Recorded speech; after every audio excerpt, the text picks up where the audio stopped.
Ricmotech GT Challenge, broadcasted Mondays live on Apex Racing TV. Visit ExtremeMotorsports99.com for series and schedule details. Broadcast coverage next.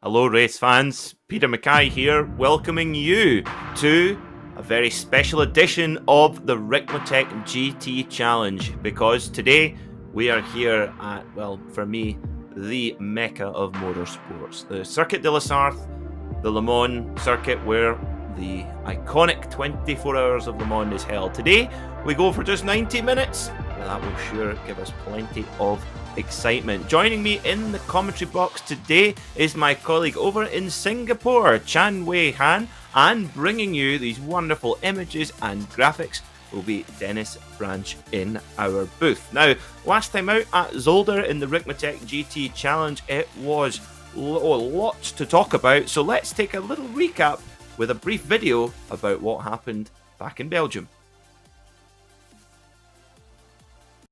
The Ricmotech GT Challenge remained in Belgium for round two. This time, Circuit Zolder would be the host, and Dennis Sevredek would once again place that band of others BMW M8 on the pole and would lead the field into turn one with a tremendous start. Justin and Jonathan Corral from Aquila Racing would follow suit in second and third place. Travis Schwenke's Belgium bad luck would continue when he found himself fighting for grip on the exit of turn 3 and fell all the way to P9 on lap 1. We will get back to that number 16 here in a moment. On lap 2 in GTE, Jonathan Corral would overshoot the turn 5 chicane, which then created a three-way battle for third place over that blind crest into turn 6. Ryan Collins would capitalize in the Aquila Racing Porsche 911 and grab P3 with Jennifer Mcdonald and Mike Dam slotting into P4 and P5. Gt3 kicked into high gear with the youngster Elvis Rankin taking a commanding start into turn 1 as he was after a third victory in a row across the 3 Ricmotech Championship platforms, and he was here to take care of business. By lap 2, he had already stretched a 2-second lead over second-place competitor Audi driver Caleb Lavender. It wasn't long, though, before the first Gt3 victim of cold tires would fall as Cameron Martino loses the rear end exiting turn 1 and has quite the meeting with the inside barriers. Gt3 remained patient, though, for the next several laps until the Nerdworks racing machine with Kevin Hawkinson at the helm began his march, overtaking the 38 of Jeff Jacobs. On lap 12, a display of beautiful racecraft between these two drivers at turn 9 as the 129 of Rodriguez makes a clean move to the inside of the 95 of Ruddock for 15th place. GTE driver Jennifer Mcdonald found herself the beneficiary of a mistake on lap 10 when Aquila Racing driver Orion Collins found himself tap dancing off the exit of turn 11, but he was able to reel it back in, but not after surrendering P4 to the StreetSurvival.org BMW of Jennifer Mcdonald. That familiar number 93 of Mike Dam was determined to rebound after an unusual poor qualifying and drove the wheels off that relative racing orange Porsche, and by lap 16 made an incredible pass around the outside of turn 1 to take over second from that number 115 of Justin Corral. The number 16 of Travis Schwenke would again find trouble, this time on lap 9 when locking up the brakes on entry of turn 9, causing him to spin, but the number 16 story is not finished yet. GT3 action heated up on lap 49 when the number 25 Archer Brothers Esports machine of David Duino finalized several laps of chase by making a brave pass into the turn 5 chicane on Matthew Molnar to take over third place. The order would not change from here, as Elvis Rankin would find himself in victory lane in that newly sponsored Orion Race Team Ferrari, starting his season off with 2 victories in a row. Caleb Lavender finished second with his second podium of the season, and Tyler Guillemette rounded out the podium in that Fish and Sim Racing Ferrari. That number 16 of Travis Schwenke in GTE was putting on quite a show, and after 2 early spins, he had worked his way back up to 4th place by lap 34. The pressure was on for Jennifer Mcdonald as that number 16 was closing the gap, but unfortunately she would lose the rear end in that final chicane, opening the door for Schwenke to now take over third place in that Excite Energy Asbury Motorsports BMW. But up front, it was the number 79 of Denisev Reddick grabbing the win, making it 2 victories in a row for the start of his season by holding off the late race charge of second-place driver Mike Dam. Travis Schwenke would manage to bring it home in third after his intense drive back up through the field.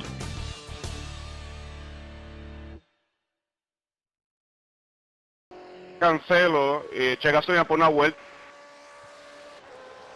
Welcome back to Circuit de la Sarthe. I hope you enjoyed that little recap about what we saw last time out at Zolder in Belgium. Now, of course, the Circuit de la Sarthe here at Le Mans is a circuit that any race fan is so familiar with, but it's so steeped in history and heritage. So many books, magazines, all kinds of things written about this circuit. But thanks to our sponsors, Ricmotech High Performance Sim Racing Equipment, we have a handy little video to tell you all about and take you around the lap around this beautiful circuit. Take a look.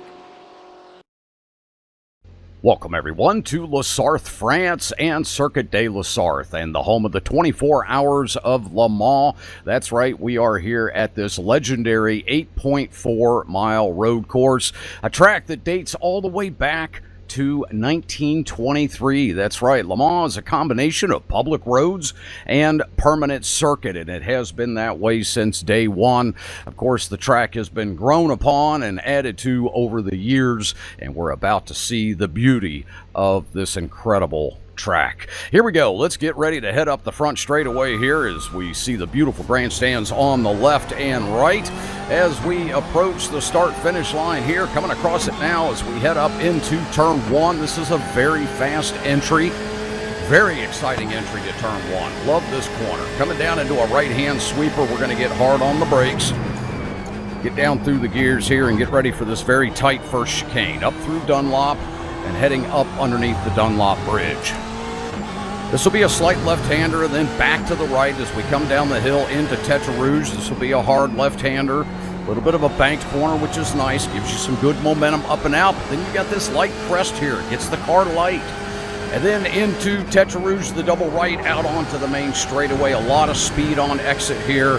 And you need that because this takes you out onto Mulsanne Straight, the longest straightaway here at Le Mans. Great overtaking opportunities here, obviously, with the slipstream down this long straightaway. As you can see, we're heading down a public road here with all the businesses and homes on the left and right. What a great place to view this race from. Coming down into the first chicane here on Mulsanne, we're going to get down into the gears at the 100 marker. Into second gear, trail brake, let it roll off that second exit, and right back up through the gears, taking just a little bit of curb not to upset the car. Back out onto the next section of Mulsanne Straight. Again, slipstream opportunities here, obviously, in the first couple sectors of the lap. A lot of speed here. We'll be hitting speeds of upwards of 170 to 180 miles an hour coming down into the second chicane here. 100 marker, back down through the gears, into second gear. Now let that car roll back to the right, come right back to throttle, get right up onto the inside curb, and get a good launch out onto the final section of Mulsanne Straight. This corner down here is obviously exciting for spectators. You'll see a lot of them piled up here as these cars roar down into Mulsanne Corner. Very, very difficult right-hander. Heavy on the brakes, down through the gears, all the way down into first gear. Hug that inside tight, come right back to throttle, and up through the gears once again. Coming off that corner back there's a lot of undulation, very staggered track surface. Certainly can get that back end loose as you're coming to throttle. Got to be real careful back there. Coming down this second long straightaway here, actually the second longest straight at Circuit de la Sarthe. We come down into a section known as Indianapolis. We're going to get heavy on the brakes here. Coming down into this very tight left-hander, down into second gear. We're going to use the banking to get that car to rotate up off the top of the crest of the corner. And then heavy braking down into Arnage, down into first gear. Once again, tight right-hander, easy on exit. And back up into another very high-speed section. You can tell Le Mans is a very fast course, an opportunity for drivers to really stretch their legs out and let those engines roar. Here we go, some of the toughest corners on the track. Coming into Porsche Curves. Very fast right-hander. Hug that bottom. And then we're going to pin it through Porsche Curve here to the left. Right out to that wall. Up into 5th gear. And then heavy braking down into 4th. For this long, rotating, wrapping right-hander. And then right back to the left. Getting a little bit loose coming out of there, but that's all right. We were able to save it. Coming through this little fast chicane. Then we're going to come down into 4 chicanes to wrap up the end of this lap here. Down into this quick left, right. Down into 2nd gear. Going to roll center. Back to the right again. Out of the 4 chicanes. And right back up onto the front straightaway. Across the stripe. There's your track guide for the wonderful, beautiful Circuit des Lessards here in Lessard, France. Thank you for being with us.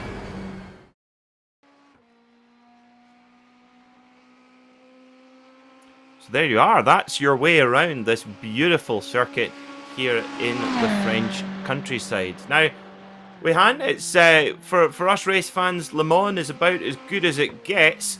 And today we're going to see the familiar GTE cars, which we see here at Le Mans every year. But GT3 cars, for now, we don't see in this series. So to have the two mixed together is going to be pretty exciting.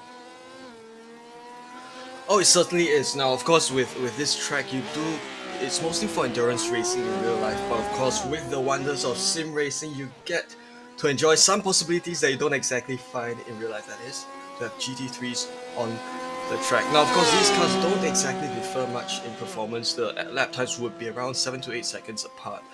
But this does mean that you have a field of so many cars together, including the GTs. I think everyone's just going to have a good time pushing their cars no matter what they drive. Absolutely, and just a little update as well on the series balance of performance. So in this particular championship, the GT3 cars normally get a 5% power reduction to try and allow them to be a little bit easier to pass on the straights for the ever so slightly faster GTE machines. But this time out, there's been a little bit of an adjustment.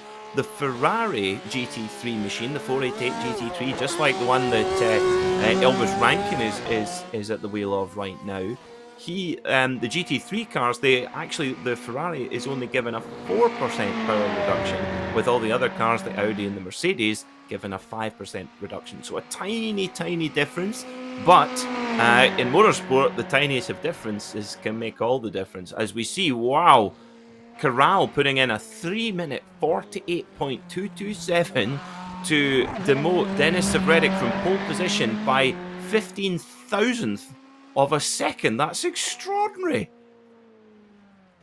Oh, that is such a tight margin indeed. Now, of course, these drivers are limited to just 4 qualifying laps here at the circuit. Of course, qualifying session being limited to 20 minutes. So no, we've come to perhaps we're beyond the halfway point. So drivers, they're probably left with 1 lap for the qualifying laps to count. So of course, if we have a look at some of the lap time standings of the drivers on the GT field, it's mostly around the ballpark of 348s to 350s. Yeah, that's where the fast guys are going to be. There was actually, in practice, a lot of the drivers actually struggling to get below that 3-minute 50 barrier, but now all of a sudden there is a lot of them. When it comes to qualifying, just sitting in that fast lap time, we've seen a lot of drivers really step up their pace. Just want to give a shout out to Travis Schwenke, who's currently sitting in 8th place. Looking at his practice, he actually did, in the practice session before the race, did an entire race simulation of 25 laps. So he's certainly got plenty of track time under his belt today, and you've got to think he'll be in the groove in his BMW. And also, the thing is here, Weihan, is of course the draft is, with so many long straights here, the draft really has an effect much more than at other circuits, particularly like circuits like Zolder, where we went last time out, very tight and twisty. But here, the drafting is going to be massive, and that strategy and that kind of almost tactics are going to be really, really important. Oh, certainly. So what we could expect is that drivers might decide to form race packs here and there, so that they'll probably have a few cars, benefiting from one another as they take the longer stretches, for example. And I think we would also see this kind of coming in to benefit some of the GT3 cars a little more, because they are a bit weak on the top end speeds. So, I think it does differ from your traditional racing in a sense. It's no longer just about getting your lines right, your corners right. It's also about where you sit relative to the cars around you. Absolutely, and just a little note about our fuel strategies for today's 90-minute race. Now, normally both of these cars can run up to just about an hour with a full fuel tank, but our drivers have limited fuel cells. So for the GTE class cars, the Porsche 911 RSR, the Ferrari 488 GTE, and the BMW M8, they have an 85% fuel cell. And the GT3 cars like this Audi on screen right now, or the Mercedes or the Ferrari 488 GT3, they have an 88% fuel cell. And what that means is that we're expecting the GTE runners to be anywhere between 34 and 45 minutes, and in the GT3 field, anywhere between 41 and 49 minutes. So, coming back to your point there, Wehan, that the draft, of course, the draft has two effects. That slipstream with the car in front punching a hole in the air for you. Of course, it has a speed benefit by lowering the air resistance on the car and thus helping it to go faster. But it also has a benefit with fuel consumption. If you can sit in the draft of a driver for a number of laps, you can save minuscule amounts of fuel every lap, which add up to make a bit of a difference. And where you get the gain back is, of course, having to spend less time in the pits filling up. So, Lawrence Vantor, a Porsche factory driver who won here back in 2018 at the wheel of the Pink Pig Porsche 911 RSR, he always says, when you're behind somebody in endurance racing, you have a choice. One, you can either try and push and go past them, or you can sit behind them and save your tyres and, crucially, save fuel.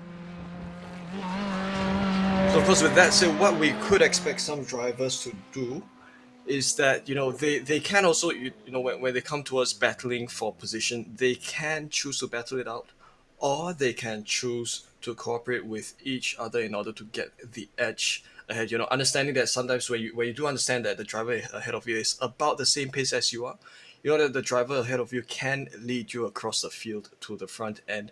Sometimes it would be a wiser decision to stick behind him and follow through as he takes you through the rest of the grid. Yeah, absolutely right. So let's take a little look at our championship standings as they stand between, just while we've got a couple of minutes heading to the end of qualifying. We'll look at our GTE runners first of all. So leading the championship right now after two perfect races, Denis Savretic in the number 79 leads Travis Schwenke already by 14 points, with Mike Dam just a further 2 points behind. Jen McDonald as well, a strong start to the year for her, sitting in 4th place, with Orion Collins in 5th.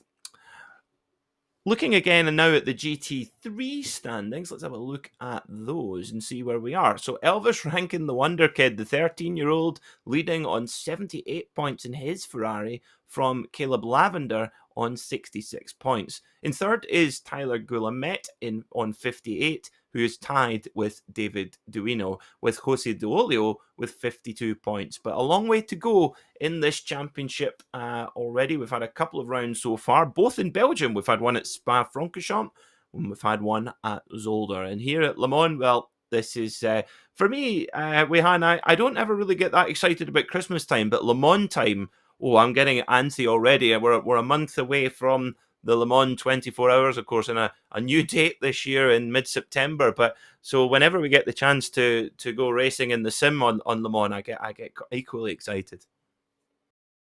Oh, certainly. There's just something about this track that, even though it's rather simple in terms of layout, there's just some kind of magic about this place that you don't exactly get anywhere else. And here we go, the grid. Justin Corral leads the GTE field. Drivers, it's grid time. It's go time here for round and 3 the of the Croatian GT machine, Challenge. Denis I'll hand it over to Savretic, Jeff to give the rundown on the pole second. Jonathan Corral and Alcrudo Udo. Yeah, way begins to from go third there at the and front of the fourth. GT class. That's Justin Kroll. Janja Going Jankwa to from take the top fifth. spot Ryan there. Collins That's from sixth. 48.2. Mike Dam And just Travis two Schwenker from hundredths of a seventh second and back. eighth. Dennis Rafael Vredic. Sosa So and the great gentleman battle there at the McDonald front of the field. And from of course, ninth the rest and of the field real tenth. Also close there. Arthur The Chan front and of the GTEs. Cameron Arthur Martino, Chan way to from go, 11th. man. He rounds out 35, your top 11. 59.8. Yep, that to I tell you what, Caleb, that catches 59.9. me out every time we hand. I'm like, and Marshall assistant didn't set a time. Oh, I see. That's just a mistake with our graphics. So the GT3 runners then, Cameron Martino puts it on pole with a 3-minute 59.8, very, very quick, with Caleb John Laventer just 71 thousandths of a second behind, and Elvis Rankin 74 thousandths of a second behind. So the top three covered by 74 thousandths on a lap nearly 4 minutes long. Extraordinary. William Dillon will roll off from fourth with Nathan Manning and Daniel Munoz in fifth and sixth. David Payton and Loeski Dolio start from 7th and 8th. Jeremiah Kellum and Chris Thorman 11th, 12th. Jeff Jacobs, Derek Holland and Kevin Ford round out the top 15 with Tony Kernan, Raymond Rodriguez, Ross Ruddock, Scott Brooks, Bobby Childs and Joel Lee rounding out our GT3 runners. So we should be seeing our drivers getting ready, gathering behind the pace car just before the Porsche Curves. And fittingly, our Porsche 911 safety car ready to take the field round. Justin Corral, what a lap from him. We thought that Dennis Vredic would maybe have it all his own way, but it would appear not. And we've got a good mix of manufacturers there at the front. Got a couple of Porsche 911 RSRs, BMW, Ferrari. So it's going to be a really nice battle, I think, as we see our Porsche 911 pace car pull away. Because with this being the Le Mans circuit, the pace lap is in fact going to be a little shorter. You know, they won't actually run the full lap around the circuit, but they are beginning from where you'd expect the Porsche Curves to be. This is where they'll begin the pace lap, half of the length of the circuit. Absolutely, and for these GTE runners, remember, these cars do have very sophisticated traction control systems, but they do not have anti-lock brakes. So with the tyres cold and the brakes cold coming into the opening corner at the Dunlop curve, it's going to watch for lockups on the brakes there, as you see our GTE pack, who have been separated. They've been socially distanced from the GT3 field, who follow a little bit further behind. You'll see on our SDK track map on the right-hand side, you'll see how they are separated there, heading around through the karting S's and through Corvette curve. iRacing, the most complete racing simulation software ever made, but not quite complete until we see a Corvette in this GTE class. Then it will be complete. Then it will be ready. Those gaps, please. P2, close the gap. Here All in gaps the Ricmotech closing, High Performance Sim Racing Equipment GT Challenge Series, presented by Proformer Elite Texas Graphics. Speaking of Elite Texans, Austin Knight, our usual commentator, unfortunately had some issues at home with his air conditioning in Texas and having to evacuate his home. So 45 miles per hour, 72 kilometers per hour to the start zone. 45 miles per hour, 72 to the start zone. So we wait for the pace car to pull away, and Justin Corral 115, bring it down, 45 final chicane. We will be racing here at Le Mans. Green flag. Waiting for the lights to go up. Justin Corral goes, but he's not quite got the well, Dennis Vredic getting a bit of a jump there. I think the race marshal might have something to say about that. Dennis Vredic breaking away from Justin Corral, but there seems to be a bit of confusion on the start there. We'll keep you posted on what happens there. Looks like Alcrudo in the Ferrari taking a little bit of a look up the inside. He gets that done, and Corral and Collins and Janja, a series newcomer, settle in behind him, but Dennis Vredic, he's escaped at the front. Now we move to the GT3 field, Green who will flag, also be GT3. This is being led by Cameron Martino as Elvis Rankin and Nathan Manning get a jump ahead of the rest of the grid. So of course, and at the front, 3 cars going towards a single file. They told me to slow down right before the start. And it will be Martino who leads the rest of the grid into the Dunlop Chicane. And it's a clean start by both classes at this point. They're now coming towards the S's, and they'll take the rest of this race. Yeah, so the two Ferraris, Cameron Martino and Elvis Rankin, making a breakaway at the front in GT3. Now, I've just seen, we can't hear what they're saying, but I see, you'll see on our graphic there on the right-hand side that Dennis Savretic is on the radio, and the race marshal is on the radio, and I think we can probably guess what they're talking about, because in my mind, it's up to Justin Corral to as the pole sitter to make the jump, but Savretic, he's gone, so this is going to be fascinating to see. But of course, at this stage of the race, it's really important to just keep your nose clean. This is a really long race, 90 minutes with a pit stop in the middle, and you just want to make sure you're in that leading bunch. You actually, to me, Lehan, I don't think you necessarily want to be at the front of the bunch here doing all the hard work. Yeah, but I would think that there are more disadvantages to advantages as you're ahead of the field, especially at this section, because you're just seeing Alcrudo, who's just gone alongside Corral to kind of battle it out for the lead of this pack. So an overtaking move by Corral, he takes the provisional lead of this grid ahead of this pack, four-way battle pack that battled for second place. So yeah, our pole sitter Corral makes a move up to second position and goes off in hot pursuit of Dennis Savretic. So he obviously feels like he has the pace to be able to try and break away and try and bridge that gap to Savretic. But that will take a lot of doing, and maybe he's hearing the radio chatter between the marshal and Dennis Savretic, which he will be able to hear that. So as we see, Elvis Rankin goes to the front in his Ferrari. Now, just to avoid confusion for our viewers, the GT3 cars, they're running green windshield strips and green numbers. You'll see them there on the side with our sponsor Ricmotech there. The GTE cars run red. You'll also see that mirrored with our graphic on the left-hand side. So GTE cars in red, GT3 cars are in green. But to make matters a little more confusing, we have a Ferrari 488 running in the GT3 class and in the GTE. They are impossible to tell apart unless you're a complete anorak like me. But that's a good way to tell them apart, is the green for the GT3 model and the red for the GTE. Now look at this, car number 34 of Janja. He's our series newcomer, Janja Huanja. My apologies for messing your name up there. The number 34, running the 34 of Kevin Schwantz, former motorcycle Grand Prix champion. But he's been given a drive-through penalty for a jump start. Now, look what we see here. Dennis Savretic, he's now back in third. So he's obviously been told to get out the gas and yield that position to Corral and Alcrudo. So Savretic, you've got to think, he will probably be pretty upset at the wheel of that car. So now we're going to see a pretty fierce battle at the front of the field.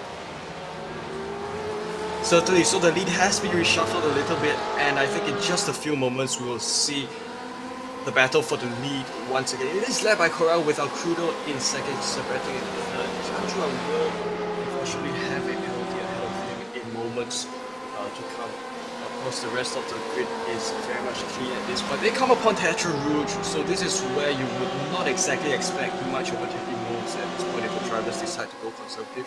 But it is a very important staging ground for them as they go towards the stretch here. So now they've kind of drawn their distances by. Oh, this is Corral, who's gone a little bit out to the grass as he tried to make the overtaking move. And here we go, a good battle ensuing here along the Mulsanne Straight. Yeah, Jonathan Corral and Mike Dam, series veteran, who had a great performance at Zolder a couple of weeks ago. And well, this is fierce now as they go through the first Mulsanne chicane, and we'll head up towards the second. Those chicanes getting put in 1990 after speeds in the Group C era with the Porsche 962 and Mercedes Sauber C11. I mean, they were just incredible, hitting nearly 250 miles an hour, and it was thought that maybe it would be a good idea to maybe slow them down a little bit. So that's how we got these chicanes. So they've been with us for 30 years now around this circuit, which we've held the circuit, we've held the Le Mans 24 Hours since 1923. So battle continues at this point. Alcrudo leads the three-way battle pack for Savretic, putting on a lot of pressure, and this is Janja who thinks of making a move along the inside, but Alcrudo still pulls away. as they enter the Mulsanne corner, and right now it's going to be Jandra who will put pressure on the two drivers ahead of him as he tries to find a way across. This is an interesting dynamic. We haven't really seen this. Denis Savretic having to work his way back through the pack. Normally he's been out in front having a jolly old time, but he's got big pressure from Jandra, who, well, he's the man with a drive-through penalty to serve, and of course here as you see, Jandra snuffs it up the inside of Alcrudo. Will they make contact? No, just about as they head into Indianapolis and now down to the right-hander of Arnage, but Savretic's able to get past Alcrudo, but look at that. Justin Corral is really breaking away at the front of the field, so Savretic will really need to push on here, but what we've seen from them is his pace, his consistency is, I mean, quite honestly, the only word I can think of to describe it is robotic. He is that good. He just does not make mistakes.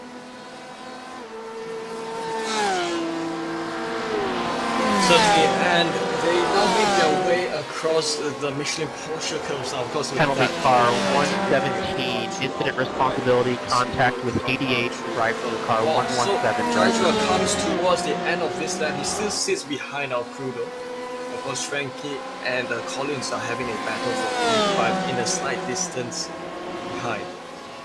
So this is Jandra coming into the pits, and he will have a surface penalty. Now, just interestingly, the pit entry there is incredibly tight, and it's, I mean, many drivers in the iRacing Le Mans 24 Hour a couple of months ago penalised for basically cutting across the track there, not by deliberately, but were then given another drive-through penalty. Now that might be different with our own stewarding system here in the Ricmotech series, so hopefully Jandra doesn't get penalised for that, because of course the pit lane being so long here, it really does, it's punishment enough for that. Now interestingly, Wehan, to me it seems a little confusing that Jandra was given a drive-through penalty for his jump start. Savretic was clearly told to drop back, but to my mind, Savretic would be a jump start as well. Would you see it that way? Well, I think it could be up to interpretation, because it will all depend on how the stewards decide to review the incident. So I think it might have been other considerations that we might not have been aware of leading to that decision being made. And we have a look at Elvis Rankin, who is second, and strangely decided to take the inside line and cede the position over to Caleb in November. Yeah, the Elvis Rankin getting what's called a slowdown penalty here in iRacing, coming out the final chicane. You see Jen Mcdonald going side by side with Jonathan Corral as they head on to the Mulsanne straight. Yes, Elvis Rankin, unfortunately, given a penalty for cutting the course at the chicane, the final chicane. Very easy to do here. This circuit, the track limits are vigorously enforced by iRacing's simulated stewards. And usually what this simulator will do, if it deems that you've cut the course or abused the track limits, it will give you what's called a slowdown penalty, which means you basically have to literally pull off the throttle and brake and serve that penalty. And that's exactly what Elvis Rankin was having to do there. And we actually saw him dabbing the brakes going along the pit straight there. So that's cost him a couple of spots and allowed Martino to be able to escape. And now Rankin 3.7 seconds away from the leader Martino also in a Ferrari. But back at the front in GTE, it's the Porsche 911 RSR of Justin Corral, leading by 1.6 seconds from the BMW of Denis Savretic. Now, Wehan, at the moment, this BMW seems to be very much in favour in this particular class here in iRacing, seems to be the car to have, but interestingly, this car, even though it's won two of the last two Daytona 24-hour races, it's never won here in the real world at Le Mans, and looks like it never will, because it's been the endurance championship program from BMW was canned about a year ago. So it's interesting to see how it's been so successful at Daytona in the real world, but not here at Le Mans. Under review. So it could be due to perhaps BMW's decision to focus on North American motorsports with GT with Le Mans And we have a look at Kevin Ford, who's going on an overtaking move with Raymond Rodriguez. They've gone too wide, and this is going to be a battle for 13th A-class. They go side by side, and they're going to go upon this Malzahn corner. So Kevin does not exactly kind of find a way to make an overtaking move. And he's gone back to single file with the rest of the field. Now, of course, as we spoke about earlier, slipstreaming will bring the drivers a lot of advantages as they take this track, which is very evident by all the drivers who are taking it in a single file now. On most other tracks, you will sometimes see some cars alongside one another trying to make the move work, but over here, when the drivers are not exactly that close enough, they'll always be in one single file. Yeah, this is a great battle here between it's Mercedes versus Ferrari here. As we a bit of an oversteer moment there from Raymond Rodriguez. Wow, and Kevin Ford ducks to the inside. Can he get up the inside at R9? Does he make it stick? Just about, but there'll be a drag race up towards the Porsche Curves. Of course, two very different cars here. The big bruising front engine Mercedes and the exotic mid-engine Ferrari. And actually, you would think in street form, the Ferrari, well, the Mercedes would not see which way the Ferrari had gone. I mean, the street car, the Ferrari, 660 horsepower, but the race car only 490 because it has to be paired back to compete with other GT3 machinery, as is the way with balance of performance. And of course, the Audi R8 V10 as well, racing here as well. Now, Wehan, I had the incredible privilege to chat with fellow Scotsman Alan McNish, 3 times a winner at Le Mans with Audi, well, 1 with Porsche, 2 with Audi, and he's still heavily involved in the Audi Motorsport program. And I asked him, I said, if Audi, after such success, would they come back to Le Mans? And he said it's not on the not on the agenda right now, but he hinted that if they were to, GT3 cars and customers with GT3 cars seems like you're a little bit better than me there. The avenue that they would go down. Sure, because I think over the years, as I guess the emphasis in motorsports and also automotive in general, perhaps the emphasis has kind of shifted from classic petrol racing cars to, I guess, more electric cars, and we're seeing Formula E racing. That might explain perhaps the Audi's change in focus. But of course, it was great that you managed to get a chat with Alan McNish, such wonderful, and to understand where exactly Audi is at. But of course, we've got so many of these cars, especially Audi, up here on iRacing, so we get to see how these cars kind of face off with one another. We're back with Kevin Ford again, and now we're riding on board his car. We get a nice shot of him there with nice sunglasses. He sits in 12th in class behind Joel Lee, and he's probably trying to find himself a good slipstream window, kind of carrying himself forward along this back stretch.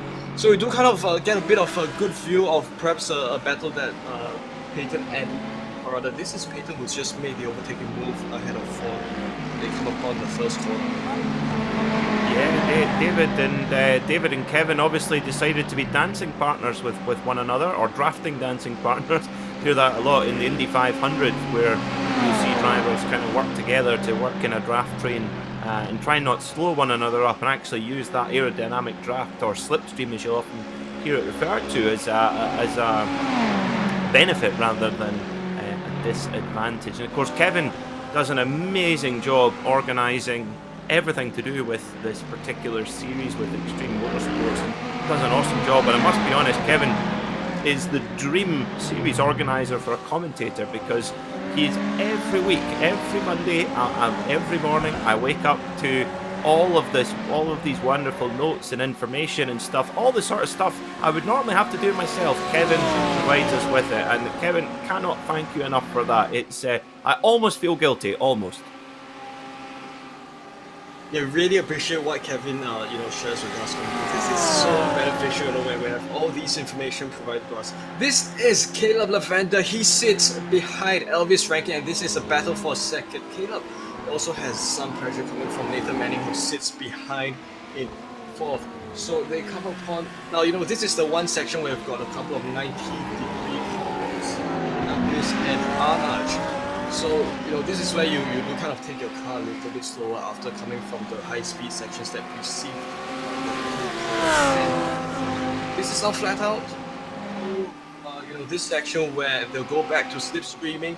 So we'll see if perhaps Caleb will be able to think of an overtaking move ahead of Elvis Rankin. They come upon the Porsche Curves now, and this is where, especially with the Ferraris, you don't exactly want to push the cars too much, because this is where you're more likely than not you rely on downforce, and it's just going to get all amazing from here. Absolutely, and Caleb John Lavender looking very strong indeed, and well, he's got a but interesting, look at that. Look how much Elvis Rankin just pulled out through that S's section there, through the Porsche Curves, able to pull quite a few car lengths from Caleb John Lavender. Now, that Audi has got a big, heavy V10 motor, 5.2 litre V10 motor, whereas the Ferrari only 3.9 litres and a V8 with two great big twin turbos, of course.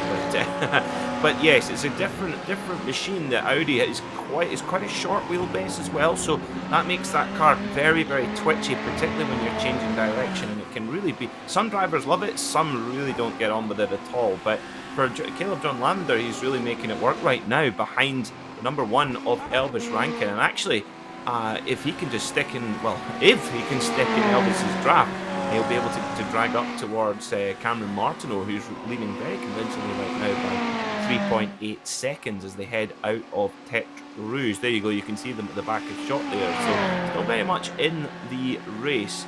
Now you'll see on our track map on the right hand side of your screen right now, you'll see where all of your favourite drivers are, and you'll see how the GTE field kind of heading up around Mulsanne Corner now, and the GT3 cars coming on to the beginning of the Mulsanne Straight. So lap traffic isn't necessarily going to be an issue for a while, and of course here at Le Mans, with so many long straights, it's quite easy to be able to dispatch of lap traffic safely. So of course this does kind of show the performance skill towards the GTE cars, but nonetheless, you've got close racing such as this one that you're seeing here. David Payton versus Jeff Jacobs, and of course Joel Lee behind there. So this is a battle for 10th in class in GT3 class. 4-way, potential 5-way battle that might shape from this. Flashing lights by David Payton. He's probably thinking of an overtaking move, and goes alongside the Mercedes of Jacobs. It's now a side-by-side drag race as they take it down here. Payton makes the move for P10 Jeff Jacobs, and they come upon the braking zone for the next Mulsanne corner. Yeah, and I tell you what, David Payton is really on a charge right now. He's dropped Kevin Ford, who's now at the back of shot there. So clearly, David Payton has a lot of pace at the wheel of that 64 Ferrari 488 GT3. But in GTE, well, Denis Savretic, he's been able to break away from Al Crudo, interestingly, and now look at that, he is looming large in the rear view mirror of Justin Corral, who has just set the fastest lap of the race. So clearly the view of Denis Savretic in his rear view mirror, he thought, I need to get a move on here, but Savretic just 100th of a second behind, so incredibly close at the front here. And Wihan, this is just emerging into a very, very special battle indeed, I feel. So we're just going to observe how Savretic's consistency will play in his favor if he's able to kind of close his gap with Corral with each passing lap. So of course Corral had the advantage of leading the race after the restart, and with this straight coming up, we'll see if Savretic is able to maybe not exactly at this segment, but maybe towards the later part of this track, we'll see if Savretic is able to close up this gap, because right now Savretic has built himself a breakaway from the rest of the GTE field, which is from Travis Schwenker onwards, from third onwards. So that gap sits at 6 seconds. Savretic has 6 seconds of advantage ahead of the rest of the field, so in that sense he's going to be a little more comfortable. So right now all he's going to have to be focused on is to try to close that 2 second gap that's kind of slightly extended with Justin Corral, who is the outright race leader. Yep, he certainly is, and you can think anywhere under a second and you're really starting to get a big draft benefit, and Sevretic just edging in towards that gap, just nibbling away at it as well, and putting Justin Corral under pressure. But they're lapping very strongly right now, considering they'll be carrying a pretty significant amount of fuel still, certainly more than they did in qualifying. So around the 3-minute 50 mark is very, very impressive indeed. Now, again, don't forget our fuel windows. We're expecting the GTE runners to have anywhere between 34 to 44 minutes. So really, with a 90-minute race, well, they're going to have to run that tank absolutely to the very last moment. And then fill back up again and go to the end of the race. So for the GTE runners, if they've been running flat out up to now, they're really running very close to their fuel limit. For the GT3 runners, it's not so bad. They can run up to 49 minutes on their fuel tanks, so they should be okay. But remember, those who have been saving fuel will be able to spend less time in the lane. So look at somebody like Caleb John Lavender on screen right here. He's right behind Elvis Rankin and just shadowing the youngster in the #1 car, the championship leader, don't forget, and just letting him do all the hard work, dragging back up towards Martino. And of course, not too far behind as well, we have Manning and Munoz, who are right in the draft as well, so they're ready to capitalise at any moment. So it's Caleb John Lavender looking to perhaps go for a pounce as they come upon the next of the Mulsanne chicanes. Because the gap sits at a minuscule 4/10 of a second between Rankin and Lavender. But of course, with long stretches and with corners coming up after this, that gap will very much change, especially with You want it, Caleb? along the way. Of course, Martino has quite a comfortable lead, just as Corral and Sevretic have ahead of the GT3. Ahead of the GT3 field, but it is shaking up to be a lot of pressure for Elvis Rankin to have to be able to manage as they take the right hand of Mulsanne. Going slow, they now kind of go back on the throttle again. This is going to be now riding on board Caleb John Lavender. And we'll have a look at how he's going to possibly be able to close this gap with Elvis Rankin. Gap has closed down to 0.2 of a second, so going defensive does Rankin. This kind of exactly expected of drivers as they try to defend their position. And we do see, wow, what is this? This is Lavender taking position from Rankin. Of course, Rankin might have ceded the position over. Yeah, it was interesting there. So Elvis Rankin just actually tapping his brake pedal there ever so gently. Didn't appear to really slow the car very much. So either he was serving a small slowdown penalty, but it didn't seem like that was the case. But it could be just what we're talking about, Weihan. He'd been doing the hard work for a number of laps, and he thought, do you know what? I mean, your turn to go and do some of the hard work. So 24 minutes down of this race, 90 minutes we will go here at Circuit de la Sarthe, and yeah, it looks like to me that Lavender and Elvis Rankin are definitely working together to draft one another to make their way up the pack. So of course, strategies like these would be very much a feasible occurrence, given that the race lengths for races like these 90 minutes long. You don't exactly want to push too much. Sometimes if you do decide to collaborate with each other, it will kind of serve you more benefits in order to kind of carry yourselves through. This could also be down to perhaps fuel saving or understanding that perhaps Caleb Lavender might have the slight advantage in terms of racing lines and such, and it could be that Elvis Rankin wanted to kind of take heat from there. So this is a new lap. We have a look at the Dunlop bridge in the distance, and they go breaking down the chicane. Now, it is worth noting that some of the corners here on this track, they did not exist 30, 40 years ago, but right now they're all in place for drivers to have a safer experience racing.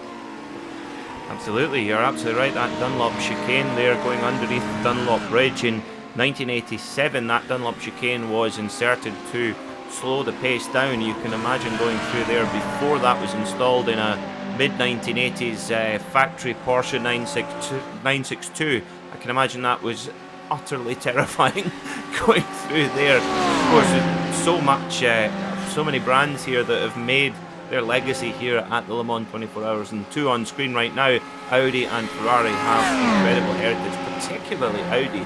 13 outright victories in less than 2 decades of competition, an extraordinary win rate with, well, of course, Tom Christensen winning a majority of his 9 Le Mans wins with the brand from Ingolstadt, but also Ferrari have 9 outright wins. 8 of those were consecutively, with the last victory all the way back in 1965. However, they of course have had many, many other class victories.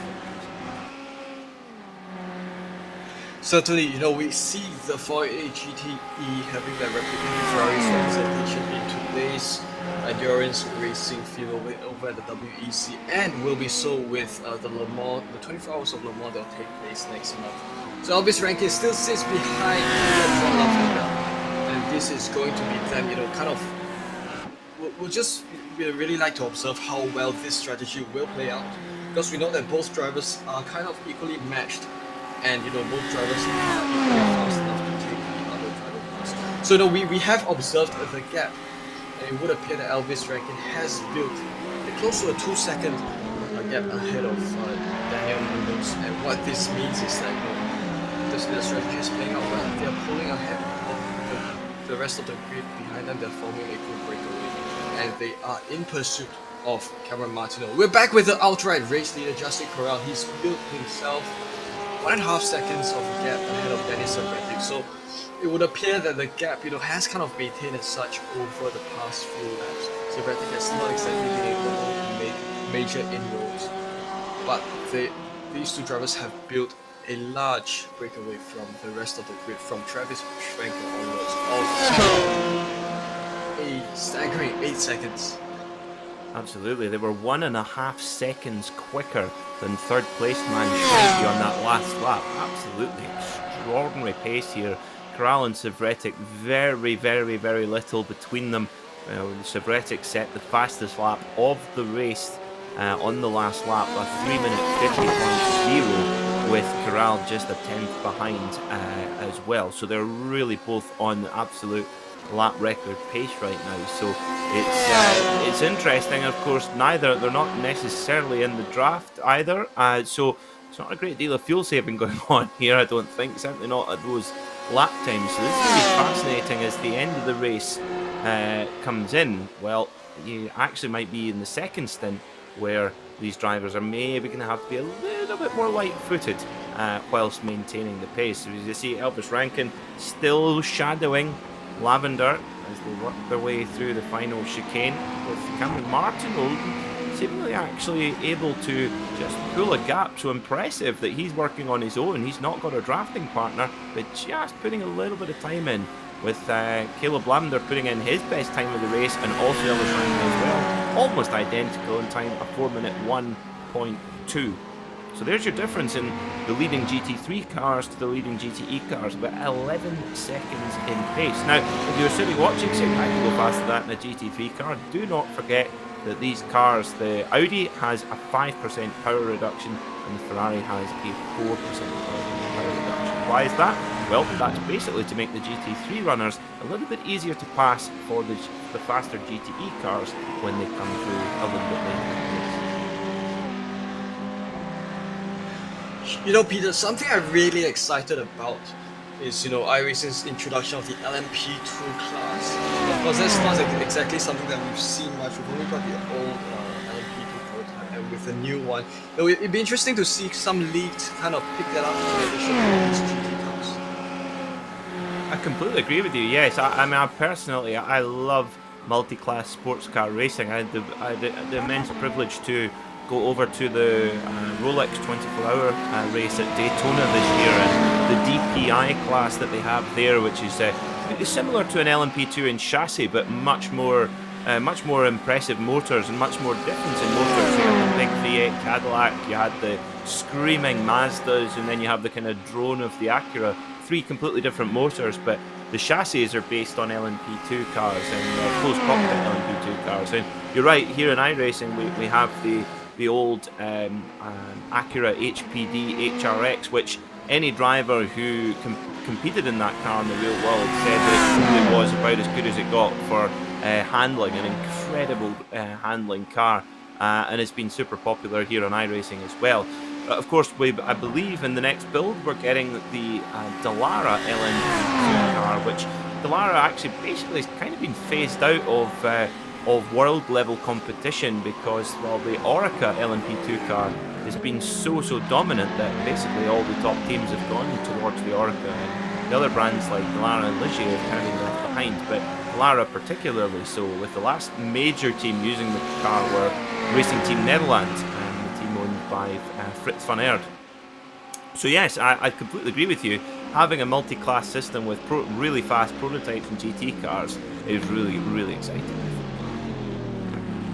Certainly, and we're back with Kevin Ford. He is battling for P10 now because this is the position that he's been able to hold for the past few moments.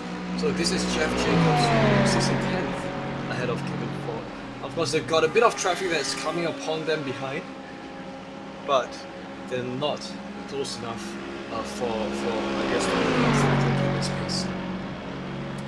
So, with 9 laps down, 32 minutes gone in this race, with our drivers just about to go for their pit stop. Mike Dam getting overtaken here by Jonathan Corral, heading into the first Mulsanne chicane. This is just before our drivers come into the pit stop cycle. Let's take a very brief break, thanks to our sponsors, Ricmotech High Performance Simulation Equipment and Proforma Elite Texas Graphics. Do not go away, we'll be right back on Apex Racing TV.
Welcome back to Apex Racing TV and the Ricmotech GT Challenge Series presented by Proforma Elite Texas Graphics. We're here at Le Mans. As you can see, our GTE battle on screen between Mike Dam and Jonathan Corral. Well, they've got another member there getting himself in the middle. That's Arthur Chan as they head down towards the famous Porsche Curves. Now, this is a critical part of the circuit. Of course, at Le Mans, because of these really long straights, these cars have to be really trimmed out using a very low downforce setup. So when you come into this part of the course, the car can feel really quite loose and squirrely. So that's what the drivers have got to manage. And like any setup, it's always a compromise. And Chan in the Ferrari, well, he leapfrogs both Dam and Corral and makes his way through. And we have our first sub-minute 350 lap there with Corral, Justin Corral, 3-minute 49.6. Savretic sets his fastest lap of the race, but still 2/10 slower than Corral in the Porsche. So Dennis Savretic, Wehan, this is the first time we've seen him being asked such a strong question, and well, I think this one's going to go right to the wire. Yeah, certainly blistering lap times by both of these drivers. Of course, no other drivers have managed to break the 350 barrier at least within this race. Given the fact that, of course, both Corral and Savretic are not exactly in each other's slipstreams, like tracking the wheels of the car at this point. But of course, we are coming towards the pit windows for the GT, for both classes. You know, the pit windows will begin in just a few moments, and right now, Arthur Chan leads Jonathan Corral and Mike Dam as they come upon the entry. So a gap that Corral has built ahead of Mike Dam, so a bit of ground that Dam has to cover as he takes the back stretches.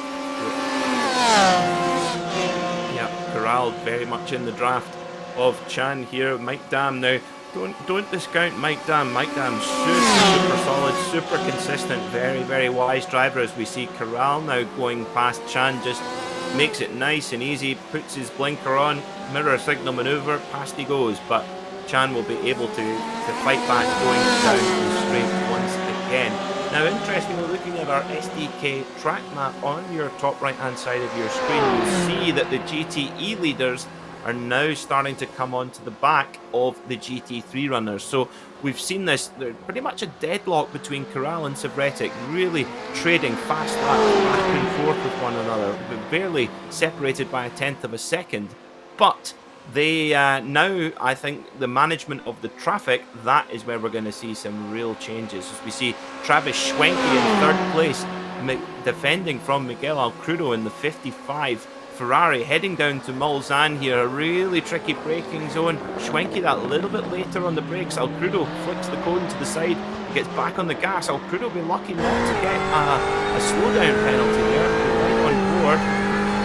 Interesting, look at this, look at the shift lights there on his dashboard. He's now able to short shift, move it, yeah, there you go. He's able to just short shift and just save that little bit of fuel and still able to draft past Travis Schwenke. So just shows you how when you're following the car in front, you have such an advantage.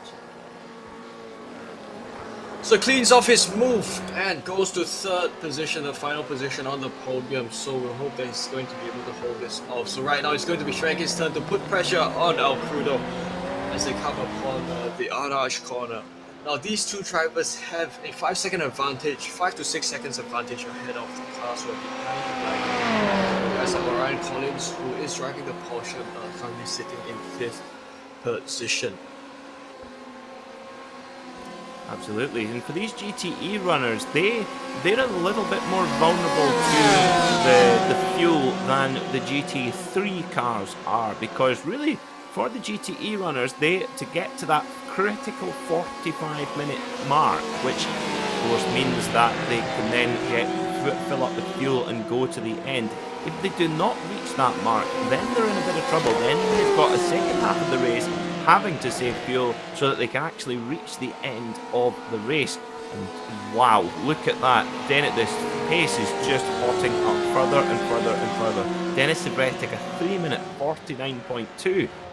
Now we're looking at, we've broken the 3-minute 50 barrier, now they're going after the 3-minute 49 barrier. Incredible pace from Denis Savretic. So absolutely no fuel being saved here, that is for certain. In the twin-turbo V8 of that BMW M8, the big bruiser, the big battle axe that car is. And Savretic now back to about 1.3 seconds, so he's getting closer to Corral, but I'll be surprised to see Corral answer back. But look at the graphic, they're now starting to come up against the GT3 traffic, so this is going to be fascinating to see how both of these drivers manage and how the traffic gives and how it takes away. This is where they'll kind of have to slot in a new strategy as they approach this segment. You know, either this or they'll begin their pit stop maneuvers in just a moment. Of course, with your pit window being so close to you, sometimes you find that you have a little bit of an excess fuel. Maybe these two drivers, maybe Savretic had been able to save fuel moments ago, so he might have a bit of excess that he can now spend and try to close up the gap with Corral. Because you have to understand that when you're not in a pack, when you're in such a position, also when you're ahead of the field, you are hard pressed to kind of go as fast as you can. So this is exactly what Savretic and Corral are doing, pushing the wheels off of the car. And we're now having a look at Jennifer Mcdonald, who's made the move ahead of Rafael Sosa for position 8. And this is now her going around the chicanes. So with these two drivers, I think with the BMW M8s especially, you would probably notice that car is just a little bit bigger in terms of footprint. Is probably able to punch a little bit of a larger hole in the wind for slipstreams to take effect. Yep, as you see Jen McDonald making her way past Sousa, but that's right in the draft there as well, so clearly taking turns at going at the front there. Of course, Jen is regular in the Ricmotech series and goes to, she actually drives a BMW in real life, and you'll find Jen at a track day near you enjoying her BMW, and of course, fittingly, driving the BMW M8 in this series. Back with Kevin Ford then, fighting to try and get his way into the top 10 in class, chasing down the Mercedes of Jacobs. Now, interestingly, Mercedes, their heritage at Le Mans is quite interesting. Their first ever win here at Le Mans was back in 1952 with the 300 SL, but they had to wait all the way back to 1989 to win it again, when they won with the incredible Sauber Mercedes C11. But probably my favourite story of Mercedes at Le Mans was in 1991, when a gentleman called Michael Schumacher drove for Mercedes in sports cars and set the fastest lap of the race. Didn't win the race, but got the fastest lap, unsurprisingly. Those were the days when, you know, the cars were no holds barred and the drivers could push their cars, you know, very much to the limits. You know, unlike today, where, you know, you kind of have a different style of car racing, especially more suited towards the, you know, the gentleman drivers, especially with these GT cars, making good use of their pit entrance. You know, that's what I always like about the track like this. Use a pit entrance to angle your entry into the Ford chicane. It's very nice. Yeah, so look at this. Denis Savretic, he's right on the back of Corral now. All of a sudden, half a second. Wow, look at that. Savretic puts in another fastest lap of the race, faster than anyone by a long way. 3 minute 49.2, with Corral 7/10 further back. And now, Corral, he's got to be the first guy on the scene with the traffic, and that always has a bit of an impact. You know, when you're driving along in the slower class, you know, if you're in a slower car, and you're, you know, driving along in your rhythm, an endurance race like this, you really kind of get into a kind of trance where you're just sort of hitting your braking points, turning in, and you just kind of go into a bit of a rhythm. And that first faster car that comes through, it can sometimes just catch you a bit by surprise. But once one's come through, you're kind of ready for others to come through. So for the leader of the faster class, they kind of almost have to be the first car on the scene and manage that accordingly as they're approaching the number 95 machine of Russ Ruddock, who's in the Ferrari. So it won't be too long before they're up behind. And now Savretic, he is well and truly in the draft. So now if he does need to save the crucial milliliters of fuel, he can do now behind. So here it goes. This is Corral, who's going alongside the GT3 lap project, and will Savretic also follow? Now, of course, this is a situation where, you know, you've kind of ended up with Savretic. You know, he's got to have to kind of sit in the open air for a little. He tries to make it, but he slots back into the slipstream of Corral, and that is how you manage lap traffic. You manage your way around lap traffic. Absolutely, yeah. They just came across the number 95, the Flying Tortoise Motorsports car of Russ Ruddock at just the right moment there. But if you come across a GT3 car at the Porsche Curves, for example, it's not quite so friendly as they head down towards Mulsanne, and Denis Savretic looming large. That big bruising BMW will be looking very, very big and ominous in the mirrors, particularly when you know it's championship leader Denis Savretic at the wheel. And of course, that big BMW M8, well, as a street car, really, it's a big long distance cruiser. Now, speaking of cruising, that Denis Savretic definitely not. He goes to the outside. Corral has to take the inside line as they head down towards Indianapolis, and that will actually give, as they go for the flick back, that will give Savretic the line. But Corral, super late on the brakes there into Indianapolis. Brilliant stuff from the Porsche driver, heading into Arnage, hard on the brakes. They're both using all the room and more. Savretic just clipping one of the cones there, and wow, they're playing for keeps, these guys. There is, well, Corral is not going to give this easy to Savretic, that's for sure. And look what we have up ahead. A couple of GT3 cars. Are they going to, it looks like they're going to come across them at a really awkward moment. Riding on board with Denis Savretic. He's going to the inside line, going into the Porsche Curves. But Corral defends. Whoa, this is going to be really tight coming through here. Savretic giving him no room whatsoever. Those GT3 cars are going to cause an issue. You've got to think about it. Coming through towards Corvette Corner, past the go-karting area.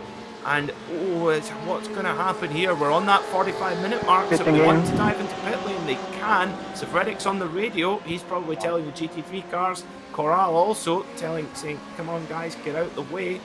And they're all going into pit lane. Oh, look at this, Wehan. Oh, this is such amazing. Both of all the drivers taking it into the pits at this moment. Of course, both drivers nearly coming together as they went into the pit entrance. So, we could see this being a kind of a pit battle between, both Justin Corral and Savretic, as well as the two other GT3 cars that have gone into the pits. So, a good half of the field are either in or have already gone into the pits. And we've also got a few other drivers who are still, especially in the GT3 field, many of them are still out running. Well, we're going to have a race on pit road here between Corral and Savretic. Who is going to need the most fuel? Who's going to have to be in the lane the longest? There was nothing to separate them on pit entry and down the lane, so let's see who is going to get away first. Will it be Savretic? Will it be Corral? Porsche or BMW? Who's been the more economical? Not normally a consideration, and it's they're almost identical. I think their time in the lane virtually inseparable. So now they're now at 47 minutes of this race. So that means that, well, fuel's not necessarily going to be a problem now. And look at Corral. This is really important.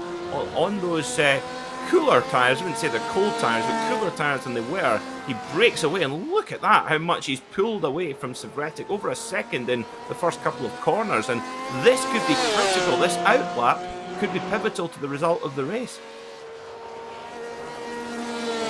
So there was such a tight battle that, you could call that a pit battle, because the fact that both of them got out at almost the same time, but that few split seconds would have resulted in this 1.5 second gap between Corral and Savretic. So it is kind of a reset button to a couple of laps ago many laps ago when Savretic was still this distance behind Corral. So it is kind of a rinse and repeat for Savretic, as he would try to have to close up this gap. He would require some more laps to close up this gap, as he had required moments ago. But once again, he has now they've got a massive breakaway from third place Miguel Crudo, a huge 17-second gap. Oh yeah, they're operating in their own universe here, are Justin Corral and Denis Savretic. Now for Denis Savretic, this is kind of his this is his happy place. This is his comfort zone. He's used to doing this. He's used to leading at the front of races, clicking out super quick lap times, and just able to do it at will. It's an extraordinary skill that the Croatian man has. However, for Justin Corral, this is a little bit different for him here in the Ricmotech GT Challenge Series. A relative newcomer to the series, of course, absolutely no problem with his ability behind the wheel, but great to see the battle of two completely different cars here. You've got the actually strangely the first ever mid-engined racing 911 ever made, the 911 RSR 17, where they moved the engine a little bit forward and swapped the engine with the gearbox to get it more in the middle to fit a much larger rear diffuser, as we see Arthur and Jonathan Corral going side by side down towards Mulsanne Corner. But yes, that Porsche 911 flat 6. Oh, as we see, Corral's gone straight on. That's such a classic Le Mans accident at Mulsanne. He goes into the gravel, gets a little bit of a swap, but he's able to get it back going again. Well, that was Ryan Collins. My apologies, I got the same livery. 118 of Ryan Collins. My apologies to Jonathan Corral. There he is. He's in the background. My apologies. But yes, that 911 RSR flat 6, 4 litres, 500 horsepower is an absolute beauty of a machine. I always refer to it, Wehan, as a four-wheeled musical instrument, because it just sounds superb. And this is Cameron Martino. He led the GT3 field for most of the race, and he still leads even out of the pits, and he's got Caleb Jean Lavender behind him. So it is still kind of status quo over at the GT3 side of things, but they have got Elvis Rankin, who was kind of fighting hard earlier on, and he's now down to third position. Yeah, interesting. Cameron Martino had about a 5-second advantage over Lavender and Rankin, but both Lavender and Rankin have been able to just reel him in a little bit throughout that pit cycle there, how it's all shaken out. So now they can see him a lot more clearly, and Martino just about breaking the draft, but at 1.1 seconds, Lavender will still be picking up a little bit of draft. You can see it on our live timing there, just dragging him in just that little bit, and if you can just get a couple of perfect braking points here, you'll be right on top of the Ferrari driver. So we've got an Audi and a Ferrari sandwich here, with the 112 of Martino, followed by the Audi of Lavender, and the number 1 of Elvis Rankin. Championship leader, don't forget, of course, Lavender second in the championship as well. For Martino, not in the top 4 of the championship as it stands, so a win would be very much welcome for him. So we've now got an amazing 3-way battle pack at the lead of the GT3 field. Likewise, a similar 2-way battle pack over at the GTE field, as you would remember from moments ago. Now, what's so amazing about the race that's kind of unfolding here tonight is that you've got good battles going on all throughout the field, instead of a battle perhaps isolated towards a point of a specific class, which is always amazing to see. Everyone's enjoying themselves, everyone's got, great experiences to kind of enjoy here tonight. And, well, this is pressure from Caleb Lavender, who is kind of pressuring Martino to, for the race lead at this point. So they come breaking hard for the Lausanne corner, and, it's all for Martino to kind of try to shake off the pressure, but he's got 2 cars in his mirror, so it is going to be quite a tricky situation for Martino at this point. Yeah, and look who's in the background there, Elvis Rankin, the very young man with a very wise head on his shoulders, and he's just leaving a little bit of a distance. He's in the draft, but he's just keeping a safe distance, watching Lavender and Martino have a little bit of a punch up in front of them, and I think that might just play into the young man's hands there of Elvis Rankin, as we see Oleski Delolio going side by side in his 036 Ferrari with the 25 car of David Duino. Don't forget, David Duino third in the championship right now, so watch for him. He's looking for a strong finish as well. Back at the front in GTE, it's Justin Corral defending from Denis Savretic, but Denis Savretic recovered now from that slightly pedestrian exit from pit lane, as Corral was able to move away, but Savretic right on the gearbox of the Porsche now. But Corral, wow, Corral is so impressive there going into Indianapolis. So much better on the brakes than Savretic in the BMW as we head to Arnage, and look at that, Corral really early on the throttle as well, but Savretic just able to reel him in to head towards the Porsche Curves. So it's just so amazing how late these cars can go on their brakes. Also the fact that they don't have ABS makes it all the more challenging to master. But both these drivers, they are riding the brakes very well. But of course, as they come towards the Porsche Curves over here, this segment, Savretic does go on the brakes a little earlier, because as you go into corners together, you don't want to outbrake yourself and just find yourself in the rear bumper of the car. So wise driving by both drivers to handle this. A gap between them sits at 0.5 of a second, and as usual, lap traffic in front will always kind of really price the positions of the cars of these two drivers. Certainly will, yeah. It's the traffic giveth and taketh away, as we see. I think this is Kevin Ford up ahead, is it? Yes, in the 32 Ferrari. So Justin Corral's got to try and get past him quickly while they're on the straight, and maybe actually use Kevin Ford as a little bit of a pick here.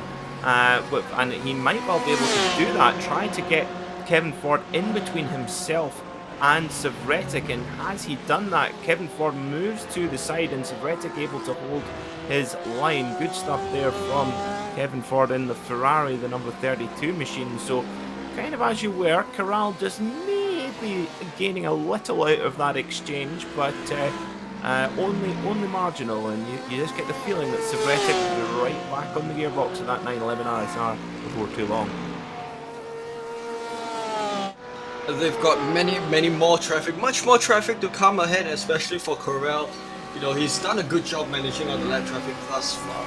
He's got more to come. So, again, you know, we've seen it go both ways. You sometimes you can play the advantage of the car in front, the leading car. Sometimes you can play to its disadvantage, you know, when it's easy for the cars behind to pass over. So right now we're back with the race leaders of the GT3 field. This is Caleb Jean Lavender, who still sits in second, and he sits behind Cameron Martino. So we did remember perhaps Caleb Lavender changing positions with Elvis Rankin earlier on in the race. But I think that change has kind of become set in stone, as Elvis has found himself more than 2 seconds behind Lavender. Certainly has, yeah. So now up to Lavender to try to put the pressure, put Cameron Martino in the vice, put him in a bind and put him under pressure, and he's certainly going the right way about that. It seems to me, saying it gently, that the Ferrari does have some good legs down the straight, with Lavender and the Audi not quite able to break through and use that graph to jump by. But let's see if he can now. We're looking at their progressive looking front end of the Audi. Just backs out of it, heading into Indianapolis. So, you know, Lavender looking pretty comfortable right there right now, but not deciding to make the move, as we see change for the lead at the front in GTE. Denis Savretic has got by Justin Corral. Let's see. So there's a lot of GT3 traffic going on here. They go side by side. They're heading down towards Mulsanne Corner. Justin Corral has the inside, so Denis Savretic's going to have to be very, very brave on the brakes here. They go side by side down towards Mulsanne, and Denis Savretic, unbelievably late on the brakes, gets it turned round, goes round the outside. What a move from the championship leader, and I don't suspect that Justin Corral will take that one line down. Absolutely brilliant move by Savretic to take advantage of the lap traffic. You know, it can go both ways, and this time it went in favor of Denis Savretic. But of course, it is now Justin Corral's turn to put pressure on Savretic, a position which was kind of the opposite, you know, for the rest of the race before this point.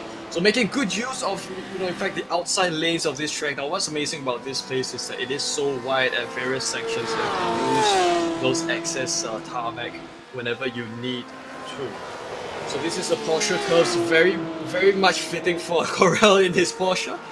He is now riding the throttle very carefully as he's making his way through the final sectors of this circuit. They come upon the Ford Chicane, but of course we have no Ford GT here on the grid tonight.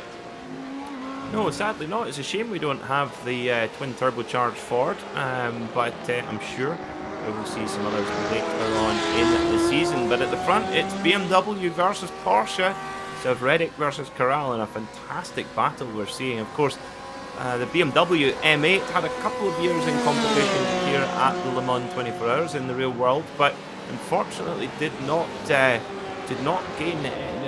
clinch victory here, even after winning two of the last two Rolex 24 Hour at Daytona. Never won at Le Mans. And interestingly, the BMW, it's a twin turbo V8 with 560 horsepower, so it has a lot more power, or is allowed a lot more power than its competitors. But I think, and it's actually lighter, believe it or not, than the Porsche and the Ferrari. But it's more just the aerodynamic drag of this big, massive monster that really kind of evens all of that out. But although BMW never won with this car, they have won Le Mans outright once back in 1999 with the beautiful open-top BMW V12 LSR, which was designed and run by the Williams Formula One team. And those were the days of the open-top prototype cars. You know, they're probably very scary.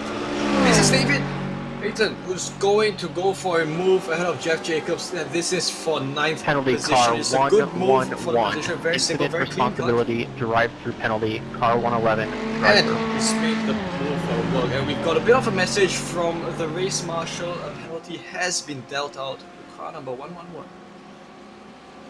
That's Daniel Ariel Munoz, who's one of the front runners. He's sitting in 4th place right now in GT3, and well, that's going to put him quite far back down the order. Of course, the pit lane here at Le Mans, incredibly long, is a difficult entry. So let's have a look to see what that's about. So Munoz is in the Ferrari, the 111 Ferrari there, battling with one of the Audis, the 86 car of Nathan Manning, and oh dear me, that's that won't have gone down very well. But here in the Ricmotech series, not only in the GT Challenge series here, but in our classic sprint series and sports car series, bad driving standards are not tolerated whatsoever, and any driver deemed to have caused an incident will be punished. And that means that, well, as you'll have noticed, that's the first collision we've seen so far. And this is a clean move by Duino for what is 16th position. He's made a move up from Jose Oleo, and great to see another clean move taking place. Of course, with a series with live stewards, it's always a tough job for those people who have to manage, because you're always kind of thinking on the go how to deal out the penalties, and it's always a difficult job to do, but necessary nonetheless, and top job to the stewards to kind of manage live stewarding to make a better racing experience for everyone. And this is Kevin Hawkinson. He sits behind David Payton, and he's coming under quite a bit of pressure from the Mercedes of Jeff Jacobs. So we do see three manufacturers here. Absolutely, yeah. Mercedes, Audi, Ferrari battling with one another on screen. Fantastic stuff indeed. Back in the GTE class, we see Janja Kwanja in the number 34 machine, holding off Mike Dam. Now remember, Janja, he had a drive-through penalty for jump start earlier on in the race, so he's battling his way back up the field. He's really got a lot of pace at the wheel of that number 34 Aquila Porsche. As we see Munoz coming on the radio there, we can't quite tell what it is that he's saying, but I can have a guess that he's saying, "You're kidding! How's that my fault? No, I'm not taking a penalty." Like you say, Wehan, being a steward, it's a bit of a thankless task, but we should thank them much more often than we do. Yeah, very much the unsung heroes of every successful racing event, every good racing event. There are always so many factors, so many people behind such successful events. And this is Janjoy. We will see him as he would perhaps make his way into the pits. Oh no, he doesn't. So back at the front then, it's Denis Savretic in the number 79 BMW M8 twin turbo machine, with the 115 of Justin Corral right behind. So they've dispatched the traffic for now, and looking at our SDK track map on the right hand side of your screen, they've now got pretty much a clean way. They've got one GT3 car to worry about, and they've got about half a lap of clear track in front of them. So now it'll be a straight battle to the finish between Savretic and Corral. Battle to the finish indeed. So this is a gap that Savretic has pulled ahead of Justin Corral, 1 second flat. So you can see how the tables have turned. But of course, the fuel limit is still a very much a big factor in how this race would unfold for each driver. So as much as you push the car, you also have to have moments where you kind of go a little easy on the car to kind of conserve a little bit of fuel. That kind of shaped the pit strategy that happened moments ago, and it could also well shape the strategy as the drivers take the second half of this race. Certainly will, but looking like Denis Savretic, well, he's able to just pull away at the front, holding about a half a second gap from Corral, as we see D'Olio and Duino having a brilliant battle here, heading down into Mulsanne, but it's the Audi of Duino holding strong, but D'Olio in the Ferrari very, very close indeed. Good slipstream between both GT3s. Both of them are rear engine, interestingly, and both of them don't exactly handle too much differently. So both of them, they're more responsive through the corners as compared to the Mercedes AMG. So are we going to see a move by the Ferrari to kind of go alongside the Audi? As they come upon Indianapolis corner, this is where the cars kind of break their speed after coming top speed from the earlier segments, and they come upon Arnage. So it is Duino still leading D'Oleo, and we're now upon another of the long slipstream sections as they take this. Heading up towards the Porsche Curves then, this is where it's interesting to see, of course, our drivers can set up their car exactly how they would like, and they can decide their downforce levels and spring rates and all kinds of things, but the big thing is the amount of downforce that the drivers have, and they can set that to their preference. Now, of course, a car with low downforce will have less drag and therefore will be faster on the straight. However, a car with higher downforce will be better around these fast curves here. So here at Le Mans, really you do need to run a pretty low downforce setup because there's so many long straights, but when it does get to that point in the Porsche curves, it can really get quite loose and quite scary. Now also consider this as well, is that by the time we get to the end of this race, 90 minutes, the tyres on these cars will be absolutely shot. There'll be nothing left of these tyres by that point, and that's when we're going to see this. We could really see the order changing quite a lot in the final 10 minutes of the race. So you've got a car that's got on quite low downforce with tyres that are really past their best. That Porsche curve section becomes really, really tricky indeed. Well, it is also worth noting that these tires, Michelin tires that perhaps the cars run, they are quite hardy, and they do still hold up well despite of course still wearing out after the 19-minute mark. So we should, we would see drivers go a little slow, but we should not see too drastic of a change. But this is a Duino who, he's not done with putting pressure on Duino, and we'll see him perhaps pull a move from his sleeves as they take this Mulsanne straight. So will Leo think of perhaps going for a move along the outside or inside? We ride on board as we just see how defensive Duino drives. So taking the middle of the Mulsanne straight. Will Leo kind of think of the move along the outside? Goes on the outside, and this is going to be a braking move into the first of the Mulsanne chicanes, but of course Duino does outbrake Leo. It's going to be a switchback as it comes to the exit of the first chicane, and this is going to be a side-by-side track race right down the stretch. Still defensive goes to he is squeezing the Leo to the outside of this straight, and this is going to be very tight, neck and neck. But Oleo does, both cars are kind of having the edge. It is neck and neck. Both cars are fast enough. And it is this is such tight battle going on here as we have a look at how this will emerge. Duino still in 5th class. Yeah, fantastic stuff. Duino in the Audi, D'Olio in the Ferrari, and absolutely inseparable on in straight line speed. We saw them there going side by side, just no difference at all. Great job from our race organisers with the balance of performance. Both these cars absolutely inseparable. Like you said, Weihan, they handle quite similarly, being mid-engined machines, but their power units are very different. 5.2 litre V10 normally aspirated for the Audi, a little bit more old-fashioned you could say, and the Ferrari a 3.9 litre twin-turbo V8. So really interesting, the contrast between these two vehicles. But this is a cracking battle between D'Olio and Duino, but not too far behind. You also have Manning in the other Audi there as well, and the more that these guys kind of basically take chunks out of each other, the more that's going to allow Manning to be able to catch up. So we need to see how that gap progresses over the next few laps. But well, for Duino, David Duino, remember, he's currently 3rd in the championship, doing a great job, currently sitting in 4th. Of course, these GT3 cars have the wonderful LED lights on. You'll see them there on the top left hand screen of the windshield. As we look at it there, you'll see the number. That is the position that they are in class. So Duino 4th in class, D'Olio 5th in class.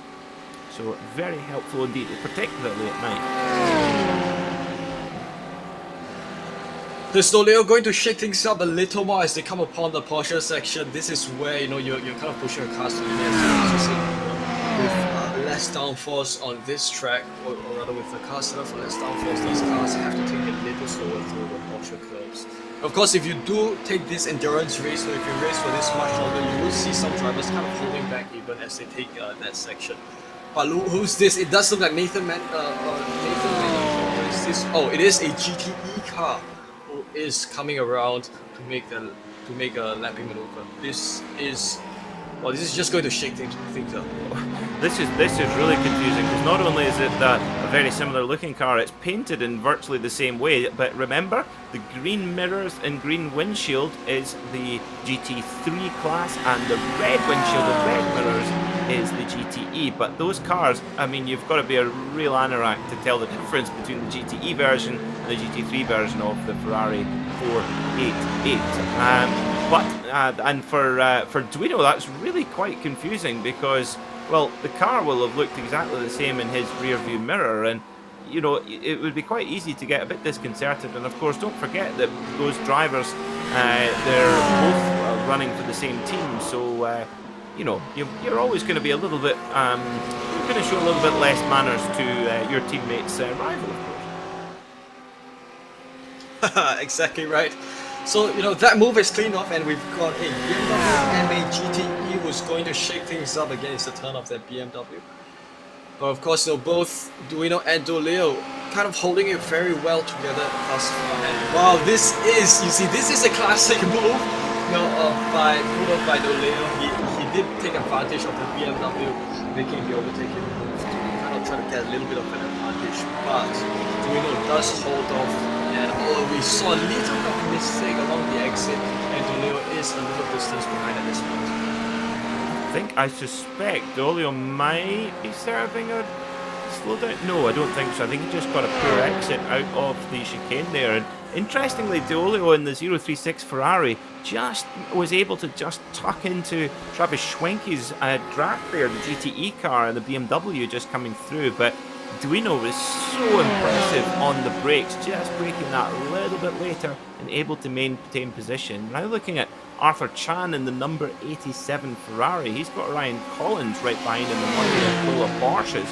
They're coming down into the second Mulsanne chicane, but Chan able to defend in his Ferrari. Thank you very much. Steer on the exit there. Dennis Reddick getting on the radio on his car.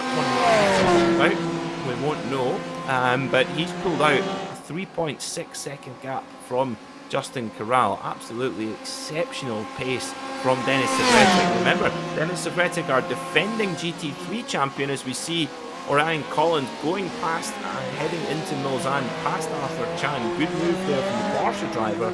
But yeah, for Dennis Savretic, our reigning GT3 champion from last season, and looking like he's heading towards a third win out of 3 in this season here in the Ricmotech GT Challenge Series. But Arthur Chan, he's not giving up.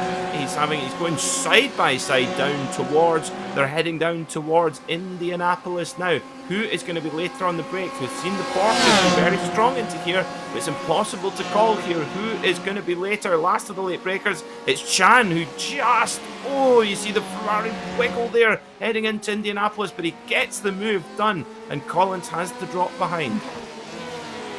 Well, that was such a close battle for P5, and Arthur Chan holds on very well indeed. Ryan Collins still sitting in 6th position, so you know it is both drivers pushing each other at this point.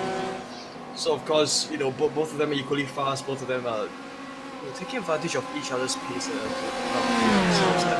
Of course, behind Orion Collins would be Jonathan Corral, who is quite a distance behind. So you know, the pressure for these two drivers is kind of they are able to focus on taking on the battle with each other rather than having to focus on No. might be overtaking them. Absolutely, it's just right on cue. Cameron Martino in the Ferrari sets his best lap time of the race. He's opened up by a 2-second advantage from Lavender in the other Audi as well. So it's all really shaking out here as we see Arthur Chan going into pit lane. Now, is he serving a penalty, the number 87 car? I would imagine not. It might be down to perhaps fueling. Absolutely, we will have to see as he makes his way into the pits. Is this going to be just a pit lane pay penalty, or is he? Yeah, he is in fact going into his pit stall, so he might have made a miscalculation in pits earlier on. But we're back with the race leader, Dennis Savretic. He's built a close to a 4-second gap ahead of Corral. So you know, once he made the move ahead, it was kind of bye-bye for the rest of the grid, as he's now kind of pushed his way so far ahead of everyone. Yeah, what a shame if that seems to be the case for Arthur Chan. He's obviously made a mistake, like you say. That's the only explanation for it. That he's made a mistake with the calculation of the fuel, or not able to get the right fuel consumption in the opening stint, perhaps. But yeah, what a pity, because he was running really strong there, keeping Collins at bay. But that's kind of given Collins a little bit more of a respite. Now his biggest worry is his teammate Jonathan Corral, just a couple of seconds back further down the road, with his other teammate of Janja in the 34 just about 5 seconds further back, with Mike Dam in 8th, about maybe 10 seconds or so. But at the front, like you say, Denis Savretic just pulling away. Look at the gaps there on your bottom of your screen. Thanks to our producer Dennis Branch, you'll see there just how much time that Corral is losing to Savretic. And Savretic's pace, I mean, that is just metronomic. 350.7, 50.8, 49.9, 50.4 and 49.9. Absolutely robotic. I used that word earlier, I'm going to use it again. It's the best praise I could possibly use. Denis Savretic so far this season has been absolutely flawless. Brilliant performance so far, with 14 minutes to go in this race. And he's still extending the gap, ahead of Corral. It's extended to 4.27 seconds. So we're back with the GT3 race leader, the leader of the GT3 field. It is Cameron Martino, because he's also led for quite a good portion of this race. He is 2 seconds ahead of Caleb Jean Lavender, who, I think the positions over here at the GT3 field have remained as such for pretty much most of the second half of this race. And we would probably see these positions kind of becoming more set in stone as we come towards the final couple of moments of the race. You see Cameron Martino just running a steady pace, but Lavender, in the last 5 laps or so, he's losing a little bit of time, but in the last 2 laps, able to just steady the ship a little bit. So maybe the tide's turning a little bit. And of course, with Cameron Martino running at the front of the field, he's always going to be have to putting in a really strong pace to maintain that.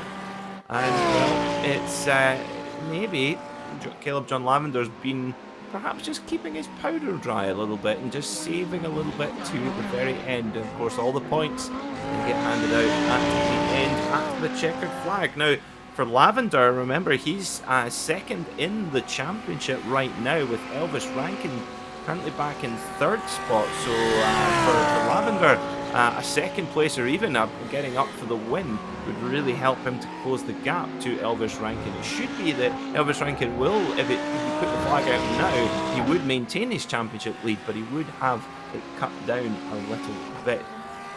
Thank you, guys. Back with the GTE runners, Savretic and Corral. Savretic taking another 0.2 of a second out of Corral. And you have to think that for Corral, he's probably now going to put it in cruise control and just ease the car home, because really the risk involved trying to catch this man, Denis Savretic, probably not worth it.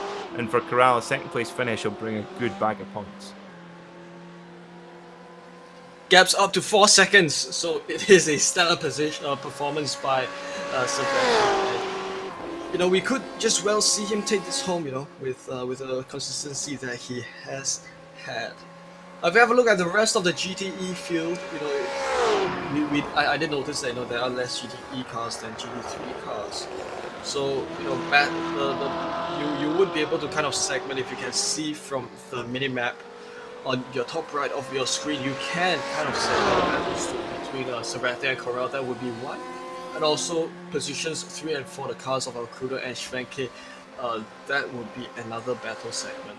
You've got Salt, and we're with him. In fact, right now, this is Alcrudo, who is sitting in 3rd. He's not exactly coming under much pressure from Schwenke, but of course, these drivers they have been battling all race long. And Alcrudo began from 4th. He's now in 3rd, so he has 1 position up from where he came from. Schwenke, on the other hand, 4 positions up from where he started from. He's 4th at the moment.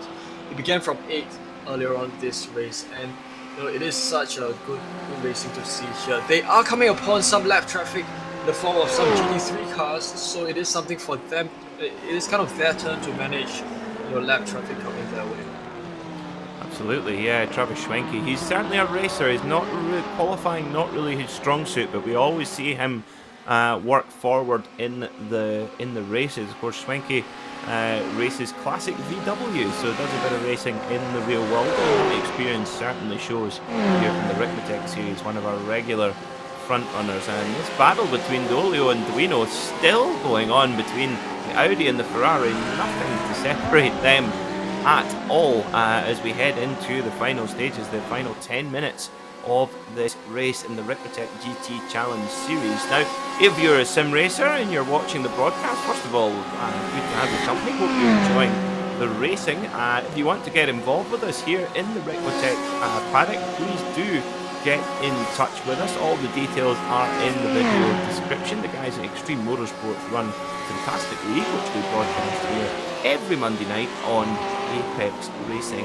TV. If you're not a sim racer and you're watching this and thinking this looks like a lot of fun, well, Ricmotech, they produce fantastic equipment, high performance sim racing equipment, and you wouldn't believe how realistic a setup you can get in your very own home. We're very lucky in motor racing that we can have such a close simulation of the sport. You know, you can't throw a touchdown pass on the PlayStation, you can't kick a football, but in sim racing you can have incredibly realistic pedals, hydraulic pedals, direct drive, steering wheels, virtual reality headsets, you name it, and Ricmotech make the very best equipment. So give them a shout, ask them what you need, and they will set you up with a rig to get going in sim racing. And you can, before you know it, you'll be driving your very own Ferrari around Le Mans. What a thing to do.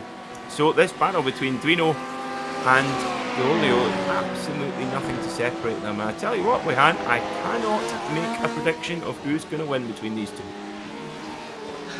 Likewise, but of course, you know, you've got that Porsche GT car that's coming to shake things up for them once more. You know, I think something that Gt3, the Gt3 guys have faced already is that, you know, they've always got lapping traffic, change things up, shape the battle dynamics a little differently. So, you know, in that aspect, you know, that kind of differentiates racing in GT and GT3. So we've, you know, this could very well be, you know, in situations like these, you know, if this overtaking move took place along the Mulsanne Straight, Dolio could take advantage of that and kind of sit behind the slipstream of the GTE car, kind of try to get a bit of an advantage as he makes his way through. But of course, that happened throughout the corner, so that wasn't exactly easy. So we're now with 3 identical Porsches, 3 teammates, and this is the battle for what would be position 5. It is currently held by Jean-Joan. He leads Orion Collins and Jonathan Corral.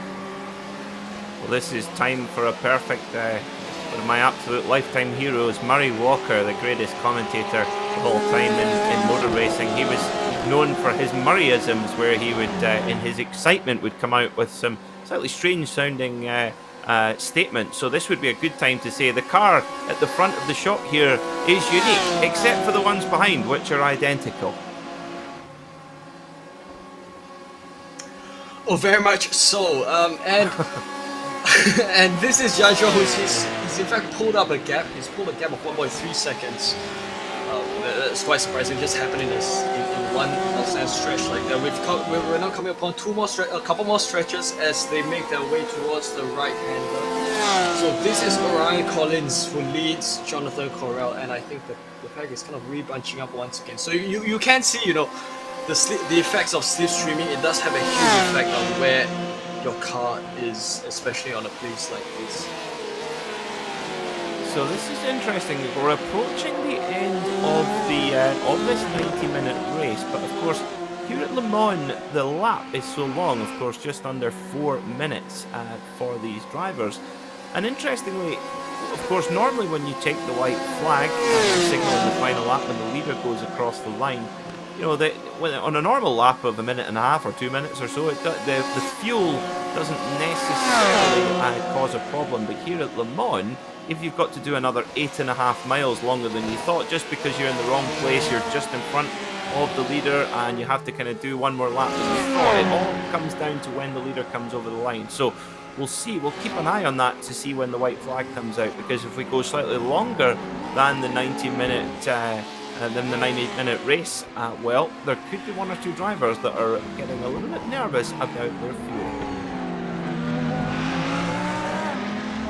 We're going all up close with these two, the Audi and Ferraris. Now, these are two of the iconic cars in the GT3 field. You know, you've also got a Mercedes, which there are two of those. And right now it's still Doleo behind Duino. So I think their positions, it is very much unpredictable. They have set in this order for most of the second half of this race, but things can always become changed up, especially if a lapping GT comes upon them. More so if it happens behind the Mulsanne straight, things can change up a little bit. So they now go wide along the exit of the Porsche Curves, and this is Alcrudo, who's gone into the pits, perhaps for additional fuel, and so have the rest, many of the cars from the GTE field, in fact.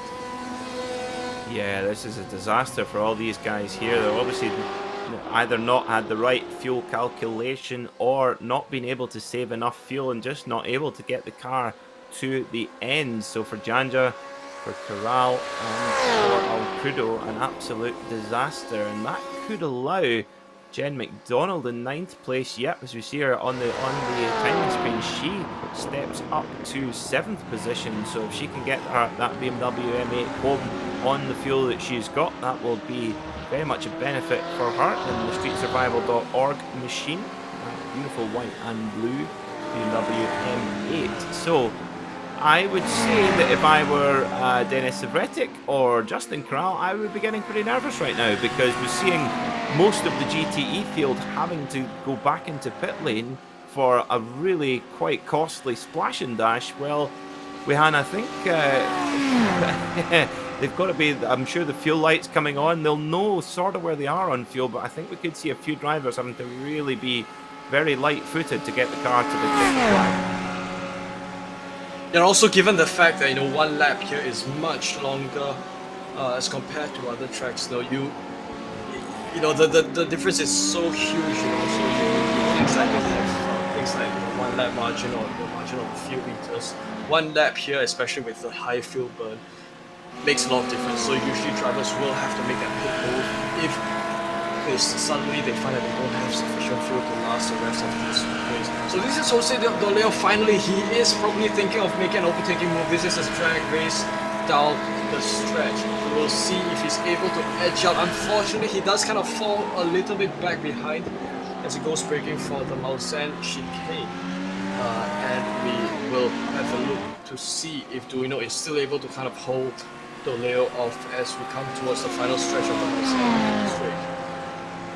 Yep, coming down towards Mulsanne corner, and David Duino just seems to be that little bit better on the brakes coming into the chicanes, but Doleo is putting him really under pressure, and I just get the feeling like it's this battle is kind of like a champagne bottle being shook vigorously, and the cork any minute now is about to blast out and splash everywhere, because I just get the feeling that these two drivers have been squaring up to one another. They've been sizing one another up, but I just feel that one of them's about to land a big punch, and I suspect we could see some contact here as they heading down towards the Indianapolis corner. Oh, Doleo goes to the outside, but that will give the inside coming into Indianapolis is. Oh, there you go. There it is. Just a little bit of contact there. Oh, that was close between Savretic and Olio, but I tell you what, I'm sure there was contact there. And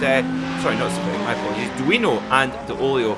Well, Duino defending very, very firmly, and maybe a little over the line there, but it'll be interesting to get a replay of that actually as they headed into Indianapolis to see just what happened. But getting pretty fierce at the front of the field here, so let's get a look then at this. This is us coming out of Porsche. There we go. Yes, so the Olio, he's on the outside, which then gives him the inside into Indianapolis. Duino sees that and just cuts his nose off on the braking zone. A little bit cheeky. That's right on the raw edge of what is allowable. It'll be interesting to see if the stewards have anything to say about that, as Cameron Martino sets the fastest lap of the class in his race, and also Denis Savretic setting the very best lap of the race in the GTE class at the same time. So clearly the cars on low fuel looking very strong indeed. Now, interesting to know, have we had the white flag? I think we will have,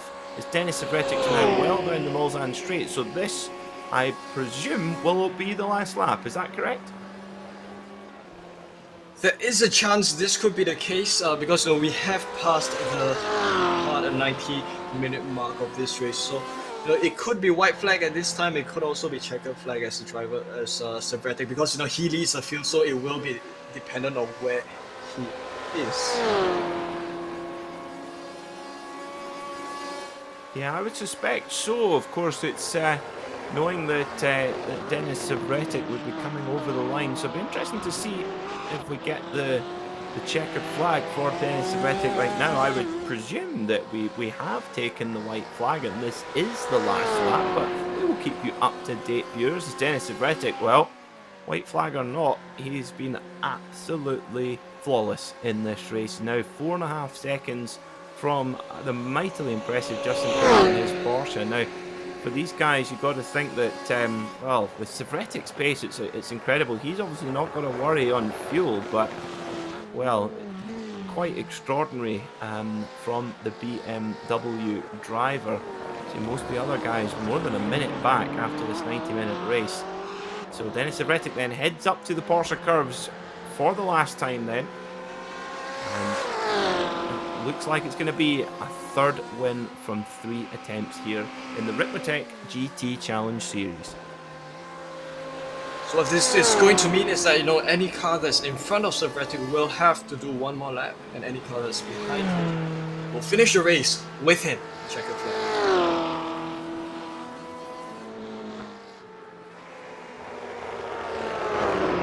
Denis Savretic in the BMW comes round the Porsche Curves, round Corvette for the final time then, heading down towards the Ford Chicane. And it will be a hat-trick of victories in the Ricmotech GT Challenge Series presented by Proforma Elite Texas Graphics for the number 79. Denis Savretic in the BMW M8 is your winner then, as he takes the checkered flag to win. As you see, one of the Ferraris there just letting him by to take the checkered flag as well. Justin Corral comes in second place with his best lap of the race on the very final lap. Great performance from Corral. In GT3, here's your leader, Cameron Martino. Well, I tell you what, with not a mark on that 112 Ferrari. And Lavender, well, he's holding second place with Elvis Rankin currently in third. And for David Duino, well, the Olio in the Ferrari has dropped back, so something's happened to him. But back in front, it's going to be Cameron Martino for Aquila Racing. A good day for Aquila Racing, certainly plenty of cars in the race. Ferrari in GT3 and Porsche 911 RSR in GTE. Coming around Corvette for the final time, down towards the Ford Chicane. Of course, Ford versus Ferrari are very much a famous rivalry here at Le Mans. But Martino negotiates the final chicane and takes the checkered flag to win the GT3 class here in the Ricmotech GT Challenge Series. Brilliant drive from the Ferrari driver and catapults himself up the championship order. Second place goes to Lavender. That'll be good for his championship hopes as well, with Elvis Rankin coming in on the podium in third place. Now, we're just going to take a very brief break from a little message from our sponsors, Ricmotech. Do not go anywhere. We'll be right back with race results and driver interviews. Do not go anywhere.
Welcome back to the Ricmotech GT Challenge here on Apex Racing TV. And what a race! Over 90 minutes around the beautiful Circuit de la Sarthe here at Le Mans. Were you running out there at the end, Jeremiah? In both GTE and GT3 classes. So let's take a look at the results for the race and see where your favourite driver finished. Just waiting for... so my apologies, folks. We're waiting on, of course, the lap here at Le Mans so long that we're waiting on our last couple of cars coming over the line. So we'll need to, we'll have the race results for you in just a second. One of the unique challenges of broadcasting races at this incredible circuit, of course. Looking forward to going here in just a couple of weeks. So, Ricmotech GT Challenge GTE winner Denis Savretic winning by 2.7 seconds from Justin Corral in the Porsche. Travis Schwenke getting the final spot on the podium after another consistent performance from him with Alcudo in fourth and Mike Dam rounding out the top 5 in his Porsche. Ryan Collins was 6th with Jonathan Corral in 7th, with Kanya in the number 34 in 8th, Arthur Chan 9th, with Jen Mcdonald in 10th place. Rafael Souza was 11th. So that's our GTE runners.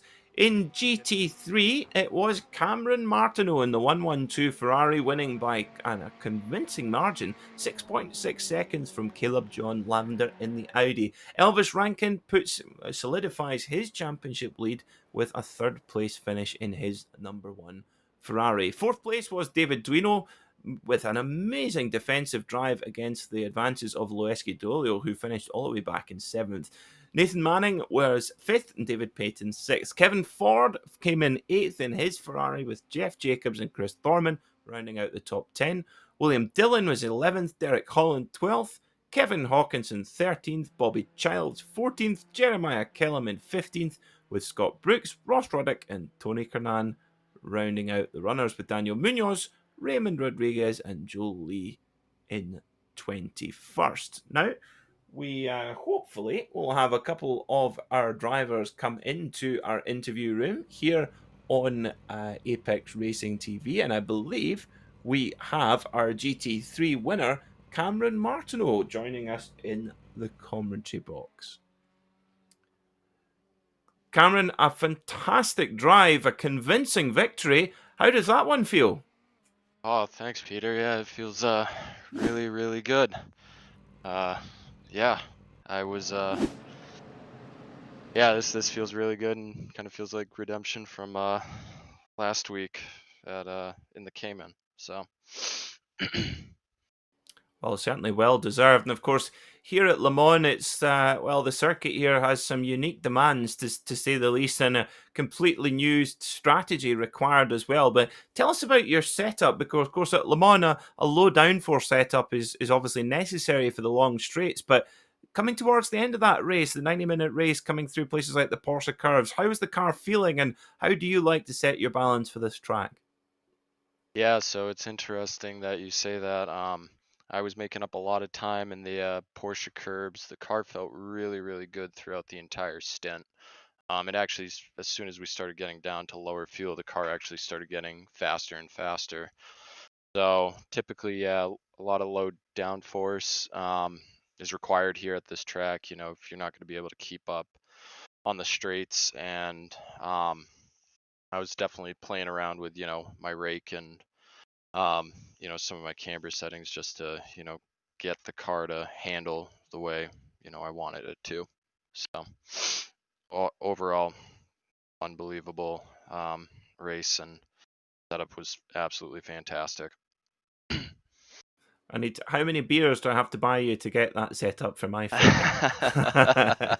Clearly it works. It worked very well today, indeed. Now, while you're live here in the Apex Racing TV commentary box, is there anyone you'd like to give a shout out to live on the broadcast?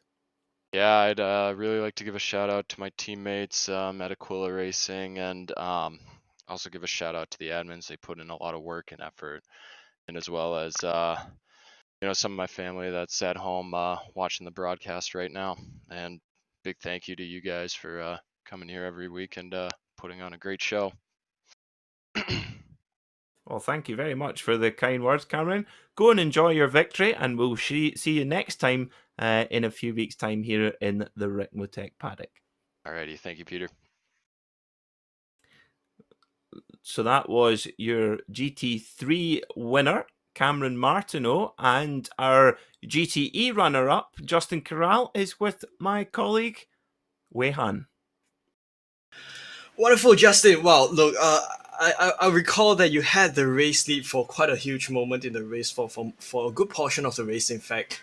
But Dennis Savretic did have a good battle with you, and he took the race win. So congrats for coming home in second and putting on a good show for all of us to enjoy. So could you tell us more about how your battle with Dennis went? For such as the first portion of the race, the pit battle that we did get to see during the middle of the race, as well as the second portion of the race when you came towards some of the lap traffic.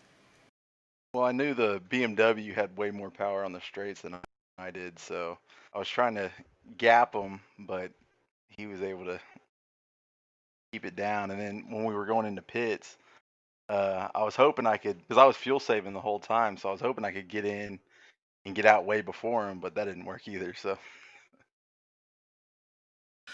Sure, and we did notice that both you guys had been able to pull such a huge breakaway from the rest of the field. Even though, despite the fact that you had been fuel saving, so that was such a standard performance by both of you guys. So, look, I think with racing here at Le Mans, it is a bit different from racing on various other shorter tracks that we're always used to. For one, the fact that stretches here are long, sometimes it does skew towards the benefit of the BMW. But do you think that things like slipstreaming, they might have come towards your benefit as you try to save fuel? Oh yeah, it would have. I'm pretty good at saving fuel at this track, so I figured if I could get out front and keep him behind me, keep him out of my draft, I could make him push to catch up to burn more fuel and maybe end up taking less fuel, but it just didn't work out. This is too fast.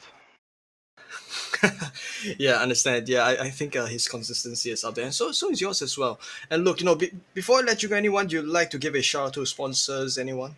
Just like to thank the Orion team for helping me out, and the Willa team for helping me out, and look forward to the next race.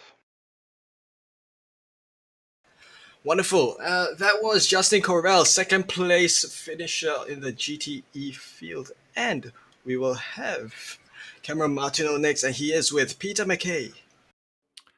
I'm sure Cameron probably won't want to speak to me again. He's off having a celebration. Sorry about that, Cameron. It's, no worries, guys. Well done again. Such a good victory. We had you in here twice for a chat. No problem. Enjoy. So I believe next up is third place finisher in GT3, which is Elvis Rankin. We'll have young Elvis come in to join us. It looks like we do.